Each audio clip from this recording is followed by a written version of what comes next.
ನಮಸ್ಕಾರ ವೀಕ್ಷಕರೇ, public times Karnataka ನ್ಯೂಸ್ಗೆ ಸ್ವಾಗತ. ನಾನು ನಿಮ್ಮ ನಂದನ್ ಆಲ್ವಳ್ಳಿ. ಮುಖ್ಯಾಂಶಗಳು: ಬಿಳ್ಳೋಡಿ ಗ್ರಾಮದಲ್ಲಿ 5 ಕೆಎಫ್ಡಿ ಪಾಸಿಟಿವ್.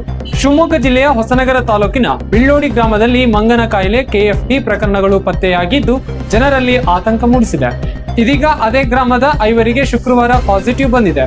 ಒಟ್ಟು 5ರಲ್ಲಿ 4 ಮಹಿಳೆಯರು ಮತ್ತು ಒಬ್ಬ ಪುರುಷರಿದ್ದು ಎಲ್ಲರೂ ಆರೋಗ್ಯವಾಗಿದ್ದಾರೆ ಎಂದು ಆರೋಗ್ಯ ಇಲಾಖೆ ತಿಳಿಸಿದೆ. ಈ ಬಾರಿ ಮಂಗನ ಕಾಯಿಲೆ ದೊಡ್ಡ ಪ್ರಮಾಣದಲ್ಲಿ ಹರಡುವ ಸಾಧ್ಯತೆ ಇದೆ ಎಂದು ಕೂಡ ಸೂಚನೆಯನ್ನ ನೀಡಿದ್ದಾರೆ.